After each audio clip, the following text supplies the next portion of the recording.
Chapter 5. Karen glared at the ugly brown blob that was going to be all she was going to see for the next 2 days while they traveled downriver. It seemed so fitting that they would be given what was basically a broom closet behind a cargo hold. They even had to climb on top of the cargo just to get to it.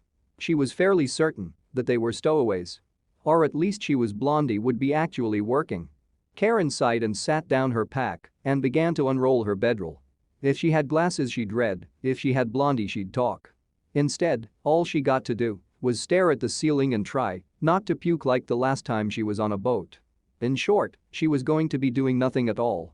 All she could do was to focus on her mind's eye and see the world through it.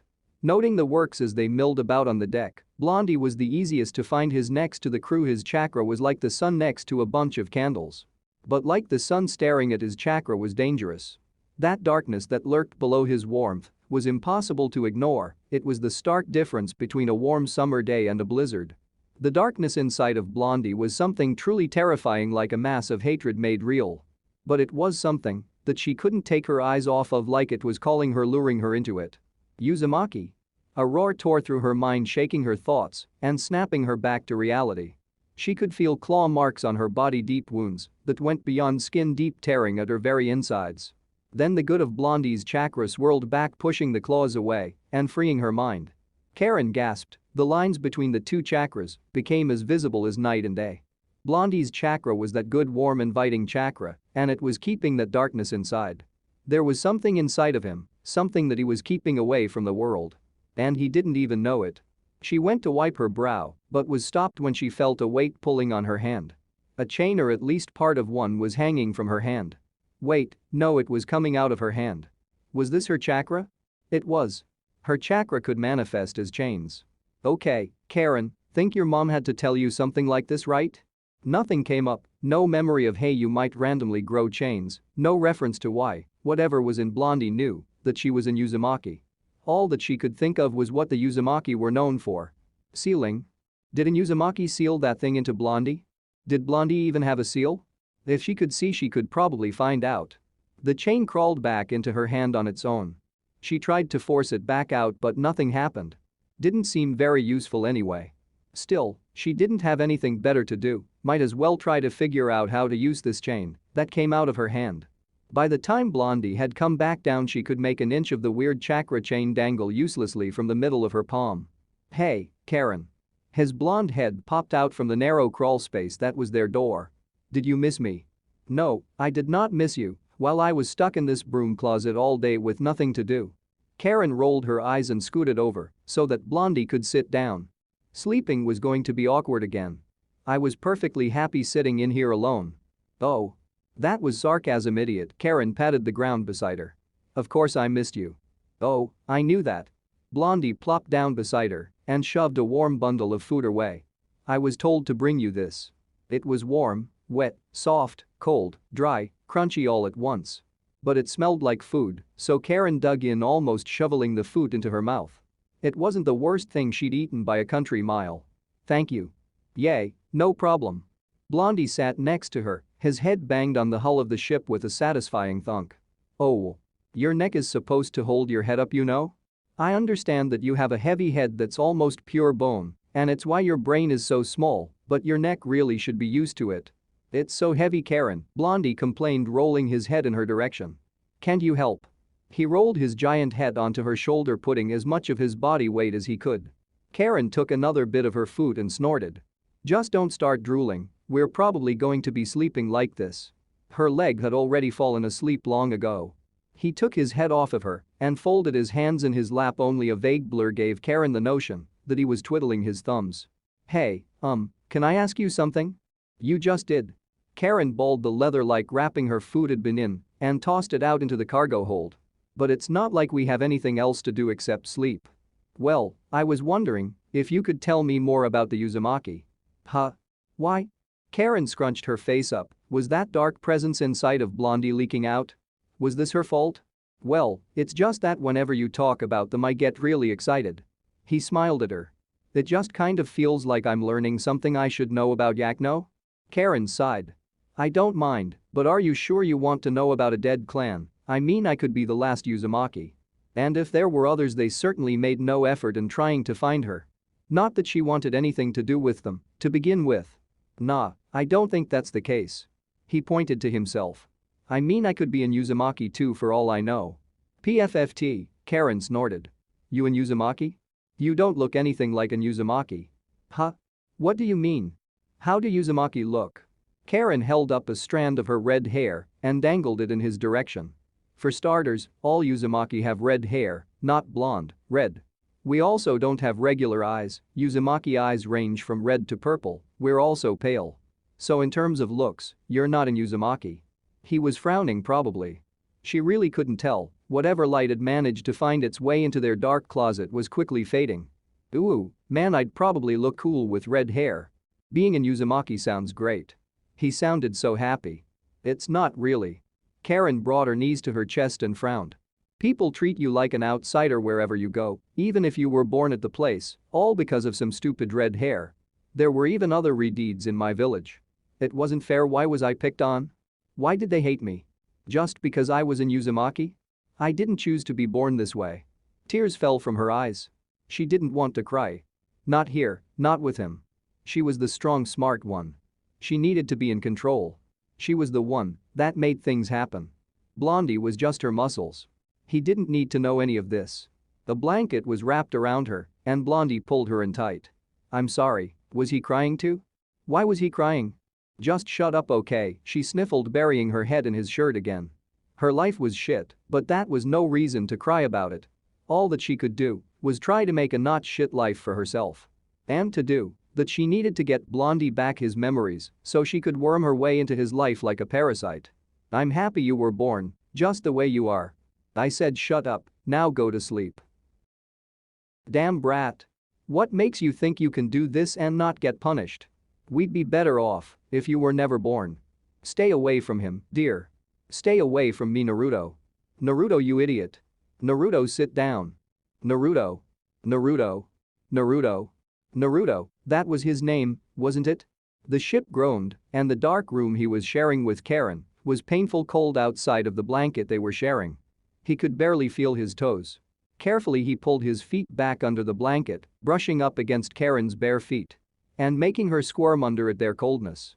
With a groan that sounded like an angry piglet, his red-headed friend dug her face deeper into his shoulder while somehow making certain that most of her face was still covered by the blanket. She looked cute. Even her snoring was cute. Wait, that wasn't important right now. Well, it was, probably, but that wasn't the point. He had a name. Karen. Hey Karen. I said shut up. Her hand shot up from the blanket and pushed on his face before it dove back down, gripping his collar. I'm having a dream where you're cute and not an idiot. You dream about me? A single red eye glared at him from beneath the covers. Only because you're so annoying, I dream of the day you're not so loud. Ouch. But hey, wait, you should be happy about this. Naruto smiled, shaking her with his shoulder. I finally remembered my name. Is it the name of some rich and noble prince? She grumbled, trying to pull more of the blanket around her. But gave up when he wasn't giving her any more. What? No. It's Naruto. It felt great to say his name again. My name is Naruto, believe it. She sighed. Look, I know you like ramen enough to dream about it, but there's no way you're named after a ramen topping. Who the hell would name their kid that? It's a ramen topping? Yes, it was the white star thing with the red spiral in it. That's a Naruto. Karen grumbled. So that's not you. Besides, if I had to call you Naruto all the time, I'd probably be hungry all the time. Aren't you always hungry though? Uzumaki, she half yawned, half grumbled, smacking her lips twice. Uzumaki eat a lot of food. I eat a lot of food, Naruto said to himself mostly. Naruto Uzumaki, it has a nice ring to it. That woke Karen up. She emerged from the blanket, her hung loosely around her face, and her eyes were half closed with sleep and half closed with a glare. It looked cute. He should annoy her more often. She was cute when she was mad annoyed at him. Unless you're a rich prince and you want to marry me and take my last name for whatever reason, don't call yourself Naruto Uzumaki. It just sounds stupid. Why not a cooler last name like Namikaze or something? Naruto Namikaze? Naruto snorted. That sounds stupid, Naruto Uzumaki sounds so much better. Fine, I'll call you Naruto, Karen groaned and dove back into the blanket. No last name until you can actually remember it, got it? Don't make stuff up just because it sounds cool. She struggled to get comfortable before she groaned and punched him lightly on his leg. Damn it, this is your fault now I can't sleep. It's too damn cold. Naruto just smiled. Well, I hope you do get comfortable, I like laying like this with you. It's nice. She tensed before she punched him again. I'm going to pretend you didn't say that, so this won't be awkward the next time we're forced to share a bed. It's not worth it to save money. That didn't stop her from trying to find a comfortable spot again. Eventually, she was using his shoulder as a pillow again. Fuck, it's cold, so did you remember anything else? Just an old guy calling me a brat and being told to stay away from people. I wonder what I did. Karen tensed. Probably nothing. People are stupid like that. Don't let it bother you. She yawned, her body relaxing. Your brain isn't big enough for you to worry about something like that. End of chapter 5. Chapter 6. Kamain City was far from a shining jewel. Less than half of the port city was actually built on land, with the vast majority of the city being built on the bridge that spanned between the islands. Some of the bridges were made of mortar and stone, while others were made from the wreckage of ships. Oftentimes whole hulls were turned into shops, homes, or various other buildings. It was fitting for a people that lived just as much on the water as they did off it. Karen stretched in the midday sun as her feet finally touched solid ground. She had missed a feeling of stillness and actually being able to fully stretch her body. Seriously, being trapped in that dull gray room must have made her shrink an inch. Ah, the air feels so good. Even if it did smell like salt and fish in various states of decay. Yay, Naruto said from her right, shouldering both of their bags while she took a moment to get her legs back under her feet. So is the wave? No, it's not. Seriously, you're the one that can actually read the map. This is Kamain City. Karen rolled her eyes and folded her arms with a huff. Seriously, Naruto's sense of direction was so bad that was probably how he lost his memories. Still felt weird to think of him as that and not Blondie. Oh, he did that open mouth thing where he pretends like he understood something. So then, what are we doing here? Karen smiled and grabbed her bag off of Naruto's shoulders. She wasn't so naive as to think that a port city was safe and their generous pile of money was strapped tightly to their chests. That way, if some clever pickpocket was able to pickpocket one of them, they'd still have half their wealth. Which would suck. We're here because the boat took us here. Karen stuck her tongue out at Naruto. Even if she couldn't exactly see his face, she knew he was not amused. But really, we're here for 2 reasons, well 3. First, get me some glasses so I can see if you look as stupid as you sound. Hey. What? I'm joking. But I do want to see. Karen gave him a light shove. 2. Get a boat that's going to the wave country. And lastly, if we need to wait, find someplace to stay that has a warm bed and good food. Ooh, okay. He took her hand, pulling her along down the pier. So what should I be looking for? Look for a place with a lot of shops, preferably a place that looks nice, like on one of the islands, and look for a shop that has glasses on it, I guess. She honestly had no clue. We could try asking around for an optometrist, that might be the best way. While Naruto led her through the web-like streets that were anchored around the islands, Karen began to focus. This was her first time being in a city like this. She had felt it as they came into port, but now she wanted to see the city from the inside with her mind's eye. Thousands of candles appeared around her, each on flickering with life and vitality. It was a beautiful sight to behold, even if they paled next to the light that was Naruto's chakra. It was more chakra signatures than she'd seen at any one time. Even Konoha, which flared to life with powerful ninja, paled in comparison to the sheer volume of people that drifted about the port city. So is this a place? Naruto came to a sudden halt on an offshoot of a busy street built out of the wreckage of ships. Somehow, despite the bulk of people living on it, the wood barely creaked, even with numerous holes revealing the murky water where the river met the sea below them. Karen shook her head and looked up at the vague direction Naruto was pointing. It looked like the back half of a ship was turned into a shop, with its massive sail turning into free advertisement. Does it say optometrist or have glasses on it? Sure does. Come on, let's go. Before she could speak, he pulled her into the shop. The shop smelled of mildew, salt, and old. That was all Karen knew about it, as the old miser that ran the place seemed to perk up at the idea of a customer or two. She had been sitting in a chair while he fiddled with knobs and doodads alike to try and get the correct glasses for her. Now then, my dear, the old man slurred, licking his toothless gums for the upteenth time.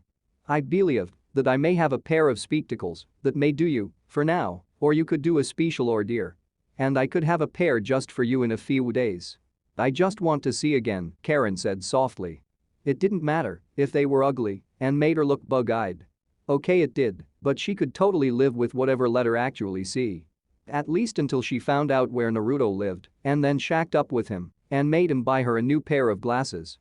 Ones with red frames. And we're kind of in a hurry, so I'll take what you got. Very good, my dear. The old man clapped his hands and licked his lips again. Just a moment now. Karen watched as his massive gray hair bumbled about the room, pulling at numerous different boxes and tubes.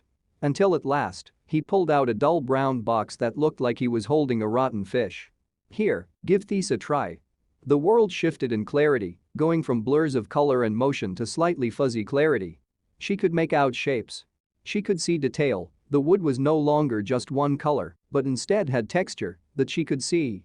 She was crying, actually crying. It had been way too long since she had seen any kind of detail, even if things were still kind of blurry, she could still see in detail if she focused and strained her eyes. Will Missy? Can you see it? The old man asked. His voice sounded more like a whistle than actual speaking. Karen bit her lip and nodded. With laser focus, she stared at the chart on the other side of the room. She could read. For the first time in weeks, she could actually read. They're perfect, I'll take them. She was still crying as she said that. A smile permanently plastered on her face. They make you look kinda funny, Naruto said from his spot in the corner. She had almost forgotten about him. Her traveling companion who had been nothing but a blonde blur up until this point. She felt her heart quicken as she looked at him for the first time. He was still blonde, he still had the blue eyes that she managed to make out on his face a few times before. He wasn't exactly cute, but he wasn't ugly either. Shut up, you idiot, I can see now, but you're stuck being an idiot cause they don't sell brains here. No, but I do know a guy. The wrinkly old man hummed, tapping his fingers against his cheekbone. But, know of your lover's quarrel, let's talk money. Karen felt her face heat up, her and Naruto? As if. There was no way that he was anything more to her than a lackey. If he was lucky, he might one day get upgraded to brother status. Just tell me how much. After a few minutes of haggling, Karen finally managed to get the price down to something that wasn't horribly overpriced. Karen burst out from the shop, a few tears still clung to her eyes, even as her face was red from embarrassment and her mood spoiled by the cost of her glasses. Can you believe that guy? He totally overcharged me. You got them for half off though. Her oh so very naive companion said, his face twisted in confusion. I thought it was a pretty good price. And that's why I'm the one doing the talking, Karen huffed. She kept looking at Naruto's face. What was with those whisker marks, and did he always have to look so happy? Now come on, let's see if we can find a boat that will take us to the land of waves. She held out her hand for Naruto to take. He stared at her hand for a few moments before he scratched the back off of his head. Do you still need me to guide you? You can see now, right? Oh, why did she sound so disappointed? She could see now. She was a strong, independent woman, and she didn't need Naruto to hold her hand. He was just a means to an end now, a good safe home that wasn't going to use her. And if he couldn't do that, then she had no business with him. Right, well, follow me. Later. There's only one bed, Naruto said. His eyes were locked on the hammock that was strung across their room. Don't complain, Karen grumbling, sliding her pack onto the ground. They were cheap, and they were leaving today straight to the land of waves. Yay, but it means I'll have to sleep on the ground. Naruto sighed and placed his back on the floor as well as he began to rummage for his bedroll. Since when have I ever made you sleep on the floor when there was an actual bed? Karen crossed her arms and pouted. Did she really seem like the kind of girl that would do that? Just force a boy to sleep on the ground? Well, she would, but this was Naruto. It wouldn't even be the first time they fell under the same blanket. Nah, we're sharing the hammock. Really? Are you sure? I haven't bathed in a couple of days. And I have? No, we're going to be sleeping in the same bed, all dirty and gross right next to each other. Karen blinked after she said all that. This was probably why people kept saying they were a couple, wasn't it? It couldn't be further from the truth. Naruto was just like an overly eager puppy to her. One that she was trying to train into a loyal guard dog. It was perfectly natural for people to share a bed with their pets. Naruto laughed, rubbing his nose with a wide smile on his face. She liked that smile, even if it did look stupid. Thanks Karen, you're the best. Great, why was her face feeling hot? And why did she keep looking at stupid Naruto's stupid face with that stupid smile? She needed to stop looking at him and look at something else, but the only thing here was the dull wood of the ships inside. She should have bought a book while she was on shore. Tell me something I don't know. You look cute when you pout? I was being facetious. I don't know what that means. Of course, he didn't. On the night of their second night at sea, the ship was creaking as a storm appeared out of nowhere and began to thrash the ship like it was a child's plaything. It had been going too smoothly, she should have to know that it was going to end horribly. The hammock served as a dampener to the ship's tossing, somehow staying attached as wave after wave crashed into the ship, sending it every which way. Karen held on to Naruto for dear life. Why her? Why did this have to happen to her? It was sunny just a few days ago. She didn't want to die here in the middle of the ocean thanks to some stupid storm. Thunder cracked and Karen screamed. It was so close that she could feel the air tingle with its energy. She pulled herself tighter to Naruto, if such a thing was even possible, as they were both bound to the hammock in a desperate attempt to not be sent tumbling every which way. Why me? Karen cried, burying her face in Naruto's shirt, her glasses the only thing that stopped his shirt from being stained with her tears. What did I do to deserve this? She wasn't even a horrible person. If karma existed, it was a stupid asshole that couldn't count worth a damn. She had used up at least 3 lives worth of bad luck by now. It'll be okay Karen, Naruto half mumbled into her hair. He had his arms wrapped tight around her in a vain attempt to shelter her from the storm. Don't worry, it's just a storm, nothing bad is going to happen. He was going to jinx it and fuck everything up. Still, she managed to calm down after a few long breaths.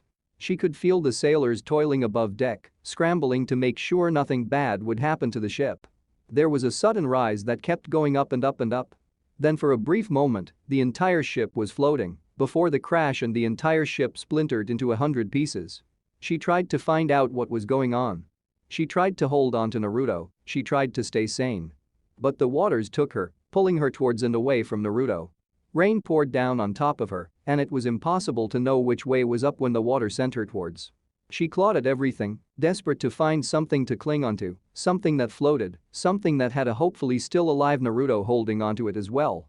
She found a plank or something, it was wooden, rough, and gave her splinters, but most importantly it floated. The world was nothing but darkness, rain, and ocean. Naruto! Karen shouted, desperately trying to keep her head out of the water. Where was he? Had he to be here somewhere, right? This wasn't the end of their journey, was it? No. She needed him to be alive. With a desperate focus, Karen searched for him with her mind's eye. It was easy to find Naruto, his chakra was like a second son to her, even that terrifying beast that lurks within him was a welcome sight compared to the storm that raged around her. He was close, but getting further away, as though the sea was trying to keep them apart. Naruto! Karen shouted, getting splashed with sea water the moment she opened her mouth. No response. Was he okay? Did he get knocked out again? She kicked her legs in a vain attempt to get closer to him, but she could do nothing to fight against a storm. She had to do something, anything. The chain. The floodgate opened, 2 chains shot out from her back like extra limbs, glowing a soft green that ignited the sky. They homed in onto Naruto and wrapped around him, moving through the water as easily as they did through air. It was impossible to tell if she was pulling him to her or if she was pulling herself to him as the sea continued to rage. They would get through this. They had to.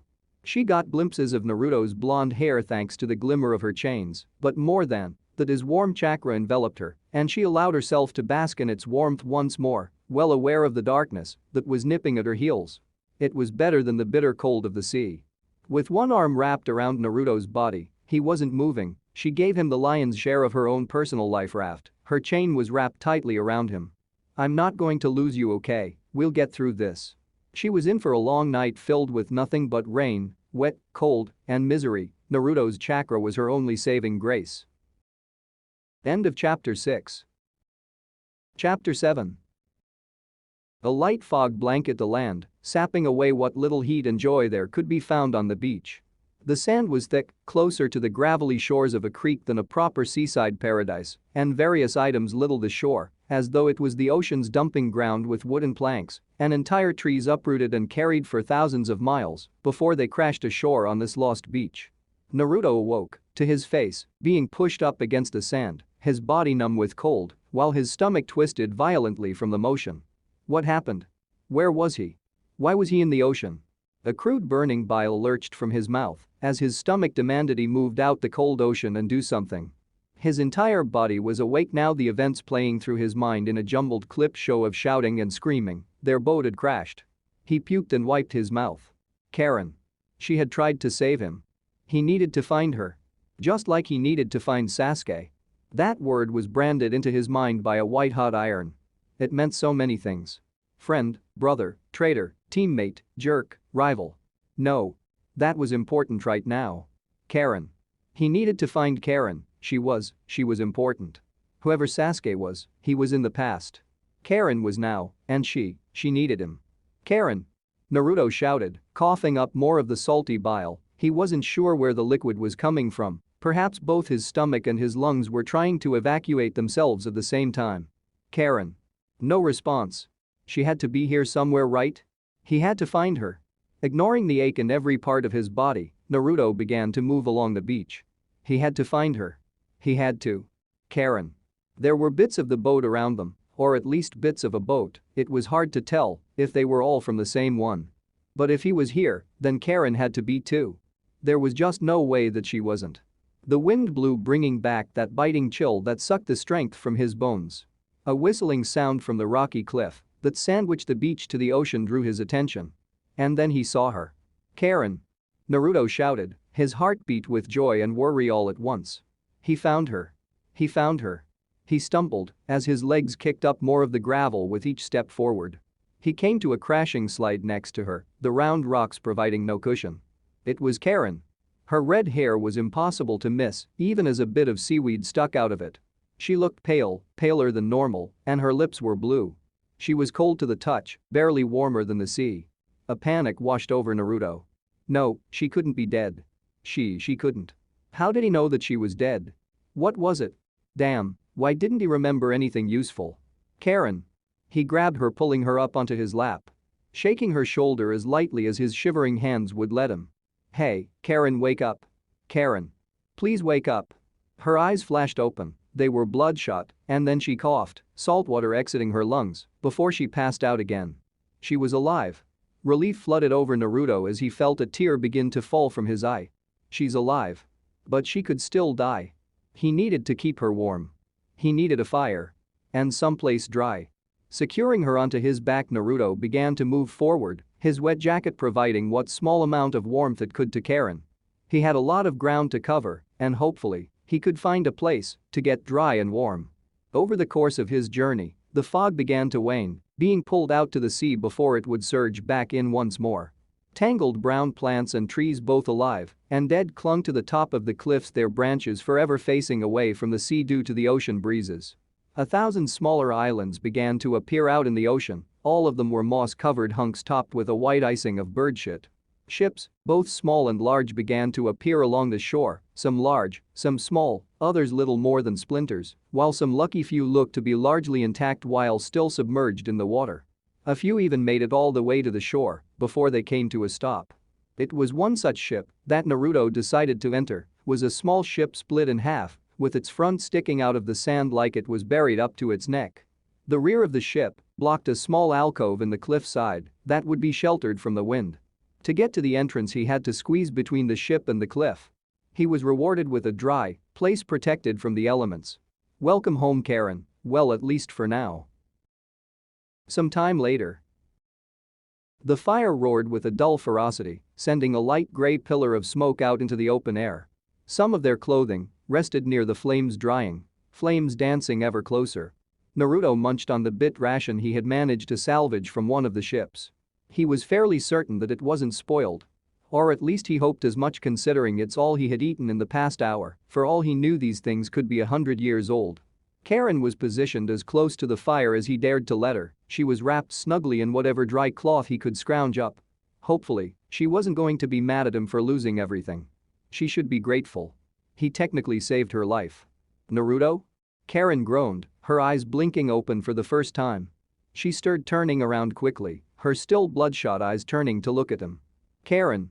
Naruto jumped up and sprinted towards her, kicking some of the thick sand at her as she came to a stop. "You're okay? You are okay, right?"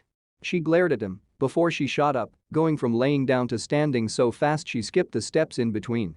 "No, I'm not okay. You idiot." Naruto took a step back, some instinct in the back of his mind telling him that he was about to be hit hard. "Karen, wait, No, shut up." Karen growled, walking forward. "This is all your fault. If I hadn't found you, I wouldn't have been on that ship. Because I wouldn't have been trying to go to the wave of all places. I'd probably have a bed of my own, I'd probably actually have glasses. Instead, all I have is some idiot that is too stupid to realize that he's cursed to ruin my life at every turn." She took a step forward and began to hit him on the chest. Her blows lacked fury and strength and quickly died down to nothing but pats. Her head fell to his chest and her breathing turned to sobs. Handfuls of his shirt were gripped tightly in her knuckles. Damn it, damn it, damn it. They fell to the ground and his arms pulled her into a hug. What was he supposed to when she was crying? He didn't know. What was going on? "Karen? Shut up," she shook him with all of her might. "Just shut up and let me be happy that you're alive for half a second. Okay? Yay, sure, okay." He had no idea how long Karen cried into his chest or when he had wrapped the blanket around them both, his eyes locked onto her shivering form. The sky began to darken and the chill fog began to roll back in. A dull roar from the crashing waves signaled the coming of the tide. "Karen?" he dared to ask finally. She gave as happy of a grumble as she could manage. "When I was taking off some of your clothes to dry, I noticed that you have a lot of bite." "You saw them?" Karen spun away from him, tripping on her own 2 feet. She pulled the blanket around her tightly, exposing him to the cold air. "You saw them, didn't you? What are they?" He should not have said that. He should not have said that. But she had kept them hidden from him. Not once had she ever been without a long-sleeve shirt or some other garment covering her arms. "They're horrible and ugly, and that's all you need to know about them." She pulled the blanket up around her tighter, covering her entire body save her head. Her 2 red eyes glared at him with all the hatred she could muster.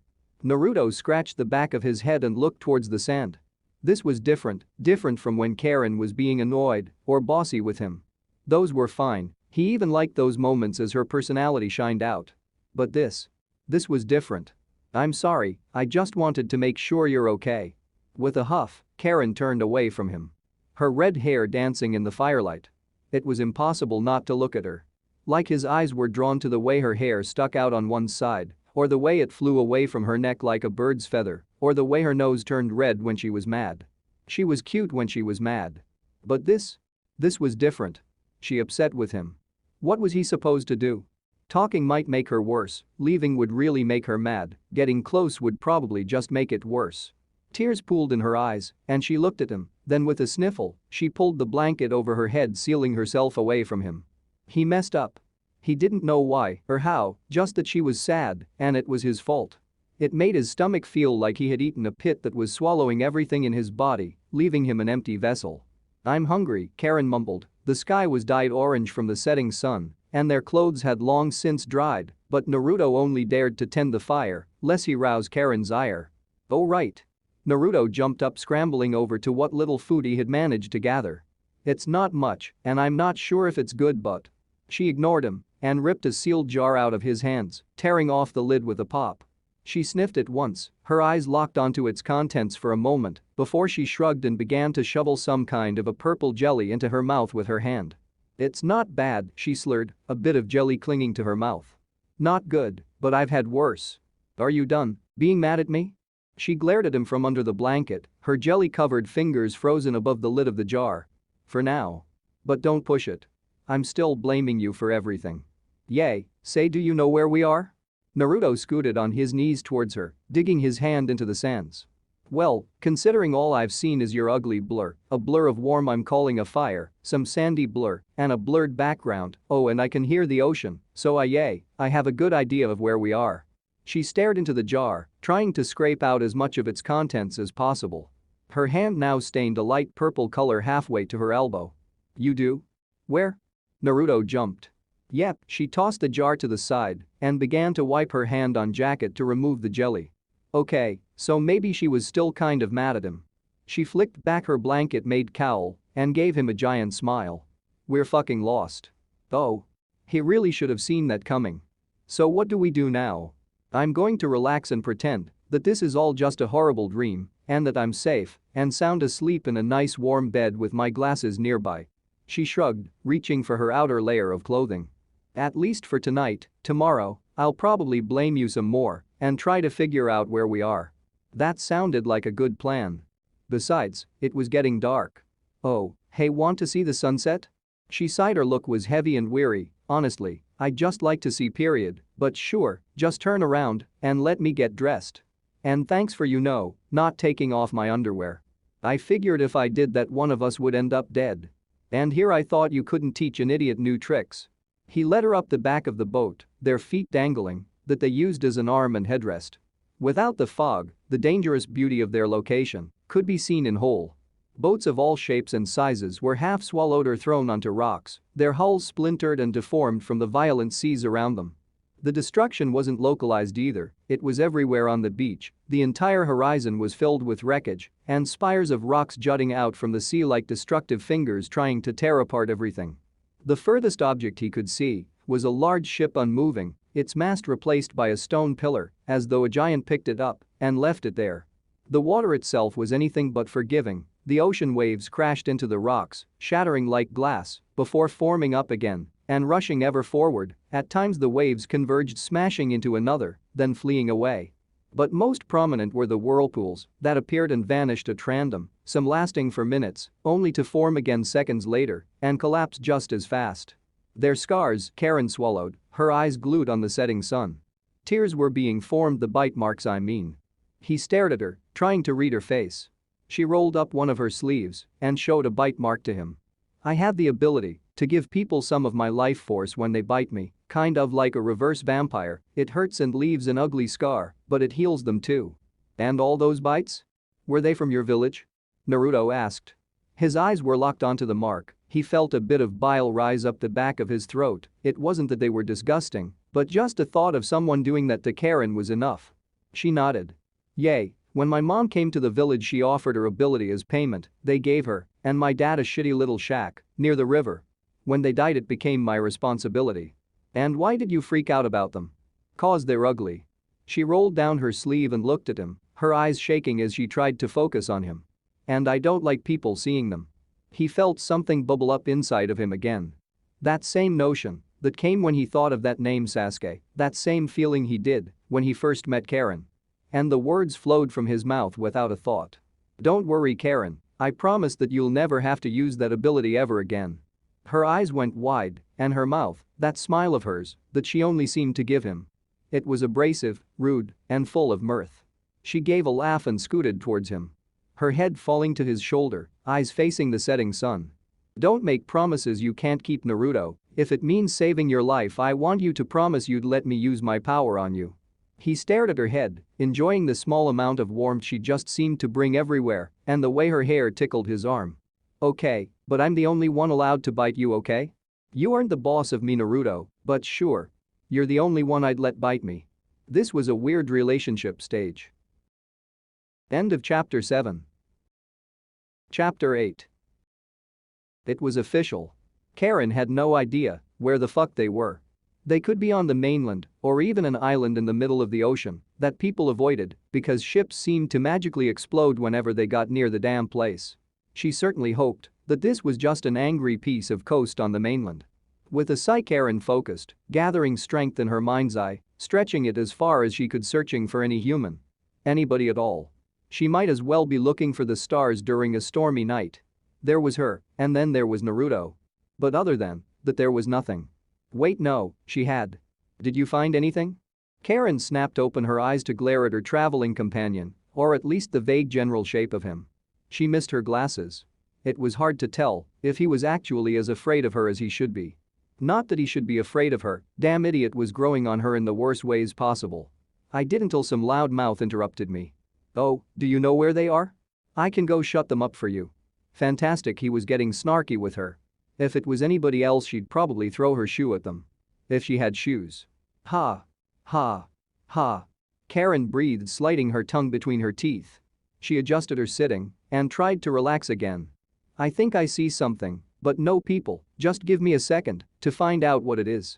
Oh okay, he sounded like a puppy that just got told it wasn't playtime. Both confused and disappointed. She was not his source of entertainment. Even if she wasn't entirely sick of spending time with him. But that was an internal debate for when she wasn't trying to be responsible and saving their lives. Back into focusing. Now that she knew there was something there, it was easy to find. Chakra, it was old and dusty, like opening a box that had been shut tight for years. It wasn't human, or at least not in the general sense. It was from a human, that much was certain. She expanded her view, taking in as much of the chakra as she could find. It was a massive array of long swirling rivers of chakra that was flowing in every direction. The more she looked at it, the more the patterns began to appear. It looked like a giant seal was woven into the earth. But it was broken in places. A few cracks, a few missing paths, and whatever the seal once did was lost. I think she didn't know what to think. No, she knew exactly what to think. Its name was as present in her mind as Naruto's warm chakra was. But she wanted to be wrong. She wanted to be very, very wrong, and that they weren't where she thought they were. I think I see a city, but I don't think anybody lives there. Should we go check it out though? There might be a clue to where we are. Naruto offered her a hand up. She could easily make out the white of his teeth even without her glasses. When you smile like that, does it hurt? Huh? He tilted his head like a confused puppy. Why would it hurt? I always smile like that. Honestly, I don't think it's possible for me to smile as big as you do. My mouth is too small. She stroked her chapped lips to gauge the size of her mouth. Wait, no, this wasn't important. She needed to stop thinking about Naruto's mouth and how it compared to hers. Anyway, yay, let's head towards the city. There might be something there. Like food, or a bed, or a boat, or a map. Or something. Later. Uzashige accurate, Naruto said loudly. Any idea where that is? Karin groaned, placing her head into her palm. It was all she could do to not cry. She hated when she was right. She really hated it. Remember how you wanted to know a lot about the Uzumaki? Yay? Well, welcome to the land of whirlpools, home of the Uzumaki, current population. Us. This could not be any worse. They were stuck on an island that just plain didn't have people on it. Or at least none on this side of the island. For all of Karin's lack of enthusiasm, Naruto had just as much enthusiasm and then some. He jumped nearly a foot in the air cheering. What, no way. Awesome. You idiot, Karin growled. Don't you know what this means? We're stuck on an abandoned island. Ah, come on Karin, don't be like that, Naruto whined. She could hear him slapping his legs as he flailed about. There has to be something here that can get us off the island. How did everybody else leave when they abandoned it? Fine, whatever, we'll go into the ruined city and find a bunch of rocks and stuff. She stomped forward along the battered main road that led into the city. Oh, maybe we'll find a wrecked boat that we can use to sink and end up right back where we started. She tripped on a bit of uneven ground. Naruto was there in a heartbeat, catching her in that tender way he so often did. Once again he wrapped his hand around hers and led the way. I don't understand why you're not excited about being here. Because being in Uzumaki has done nothing but make people hate me because of my stupid red hair. She tightened her grip on Naruto's hand. Bastard was way too good at making her open up. I don't understand why you're so excited. I mean, you're the only Uzumaki I know, and you saved my life. You're awesome. Nice. Kind. Well, most of the time. Okay, some of the time, but mostly I don't know, I feel excited whenever we talk about them. Besides, he gave her that giant grin of his that caused the temperature to rise at least 2 degrees. I like your hair, it's really pretty. Thanks, but just because it's pretty doesn't mean it isn't a pain in the ass. Karin ran her free hand through her hair. Her cheeks and ears felt warm, heart drumming just enough for her to feel it. And she couldn't help but smile. It stands out, gets me in trouble, and is always a mess. No matter how much I comb it, one side always ends up sticking up. I'm sure it looks great when you actually have a comb. That coming from somebody that has permanent bedhead is a bit underhanded. Can't I give you a compliment without you breaking it down? Nope. Winding, twisting roads that seemed to be incapable of going straight weaved its way through the decrepit city like a giant snake. Not a single building was made of wood, all of them were dull gray blocky monoliths that stood in contrast to the winding street. But each building was unique in its own way, specifically built to stand where it stood and etched with wild spirals that climbed up them like stony ivy. Even though the people were long gone, its structures still stood. And will stand for many more years to come. Karin closed her eyes, trusting Naruto more than she should to lead her down a stable path. Now that she was inside the city, she could see its chakra for what it really was. A giant seal, not just the chakra, but the city itself.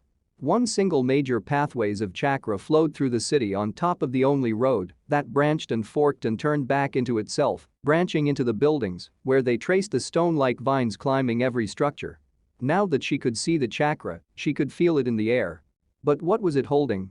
Was it holding anything? What could such a vast array be holding? Did she even want to know? And could it still hold it? Was that even its purpose? Could there even be something so massive that they needed an entire city to seal it? No, the seal had to have some alternative purpose. Unfortunately, her knowledge of sealing was limited. "Hey Karin," Naruto said, shaking her out of her rapport. He pointed up a hill, where a massive structure loomed. "What do you think that is?" Karin blinked. She could still see the lines of chakra as clearly as she could in her mind's eye, overlaid perfectly on top of the streets and buildings. They were standing in a massive river of chakra, leading towards the point where Naruto was pointing. She swallowed, her mouth suddenly dry. "I think that's the nexus." She could feel it calling to her. Something was there. Something that was hers. "Do you think we should go check it out?" She could only nod. The nexus point hummed as the river of chakra swirled around it, diving in and out of the massive stone building. It was both the most impressive and most destroyed building, with half of its massive dome missing. It was asymmetrical in its design, with soft flowing curves crashing into harsh geometrical shapes that were only compounded by the destruction that had been wrought. The ground was littered with mass spirals made from smoothed river stone that also seemed to draw the chakra into something. It called to her, whatever was inside of there was calling to her. "Karin," she heard Naruto call after her. She ignored him, walking forward intent on her goal. "Are you okay?" "Yay, I'm fine." She turned to look at him. She couldn't see his chakra, and it was almost impossible to see him through the swirling tides that engulfed both of them. "Don't you feel that though? That energy?" "I guess," Naruto shrugged, following after her. Once they were within the threshold of the building, it gave off a dull hum, and dull blue lights lit up the hallway, one of the few straight paths in the entire city. Lining both sides of the hallway were corpses. It wasn't the first they had seen here, but it was the first time they saw ninja. Each had a simple spiral carved into a headband or piece of armor. There were no enemies, no foreign ninja, no missing nin. All of the corpses here were ninja loyal to their village, killed by another ninja loyal to the village. What happened here? Karin wasn't sure which one of them asked that question. But neither one could know for certain. There is something that would be lost to annals of time. The light of the midday sun shined through the shattered dome, bathing the room in a warm light, highlighting the colorful room that looked like 6 rainbows had a party and puked all over everything. Art and seals became one in here, with massive murals being made of dozens of intertwining seals. And it all led to the back, where a throne made of dull green glass sat empty. At its feet were several corpses that looked to have been thrown aside. When she was but a few feet away, the throne pulsed, and the chakra in the air fell towards it like a wave. The entire seal shook. It left Karin feeling breathless. Her hair standing on end as her entire body tingled with static electricity. This was what was calling her. This throne. Naruto stood next to her, equally breathless and just as much in awe of the seat. "I kind of want to sit on it." He walked past her, striding with that half overly confident, half completely stupid gait he had when he was doing something stupid. When he touched the throne, it pulsed, and a warning flailed in Karin's mind. "Wait, Naruto, don't." Too late. The throne shined red, the air charged with electricity, and thunder struck, exploding at the feet of Naruto, sending him tumbling backward. His body twitching. "Ow," Naruto groaned, his face buried in the ground. "What the hell is wrong with that thing? I just wanted to sit on it." "I think," Karin swallowed. "I think only an Uzumaki can sit on it, or at least I think only I can sit on it." "Wait, what? Are you?" She ignored Naruto and pressed forward, confident that the throne was for her. That it was calling to her and her alone. He just happened to overhear. This was the birthplace of the Uzumaki. Her father was in Uzumaki, her mother was in Uzumaki. She was in Uzumaki. She touched the throne. It touched her. For a moment she was the seal, she was the city, she felt its ache, its pain. And what it could do. The throne welcomed her, glowing a brilliant green that flared with the chakra around them, the ancient seals and symbols alighting one after another. Soon the city was once again filled with chakra and lights. Then there was a massive thrum. And the seal itself, The entire seal complex, which was really just thousands upon thousands of smaller seals woven together, sprung to life. Through her mind's eye and the missing portion of the dome, she could see what its purpose was. A massive barrier that covered the entire island. Had the seal been maintained, it would have been impenetrable. But now it was as useful as a leaky roof, with massive holes scatter about it. All hail Karin Uzumaki, rightful queen of the Uzumaki, long may she reign. 1,000 voices chanted in unison. Wait, what?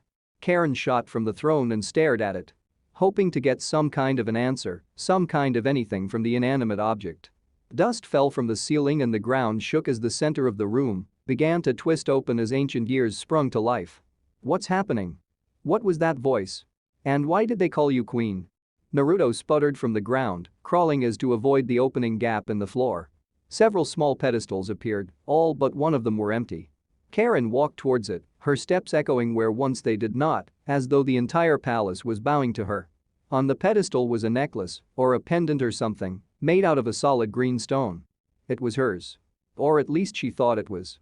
The stone was smooth and light in her hands, and she found herself slipping it around her neck without a second thought. Below it was a piece of paper with some kind of scribbling on it. Hey Naruto, can you read this? Huh? He groaned, walking towards her, probably just as confused as her, if not more so. I guess so. He took the paper, unfolding it gently. Let's see, I owe you one scroll of seals and other bullshit. Kushina Uzumaki. P.S. The other stuff was already taken, just be happy I left you the stupid necklace. That bitch. Karin huffed, folding her arms. A scroll that could have been worth a lot of money. Hell, a secret scroll full of sealing from the Uzumaki could have bought her 3 castles. Probably, she didn't really know what the black market price for these kinds of things. Hey, at least you got a cool necklace out of it. Naruto poked her new necklace. But what was with those voices and the whole queen? The ground shook again. Dust fell from the dome. An earthquake. A big one. Shaking the very foundation of the city. It was the chakra, it was running wild and growing in ferocity. Now that it had woken up, it wanted out. The cracks in the seal were splitting, consuming it. We need to run. Karin grabbed Naruto's hand and pushed him forward. Go, quick. Get us out of the city. Now. To further punctuate her point, part of ceiling collapsed, shattering the throne. Which only made things worse. Much worse. The ground crumbled beneath their feet. Naruto got the point. He ran, pulling her along with him. Bouts of flames shot out of the ground. Lightning struck. Earth formed.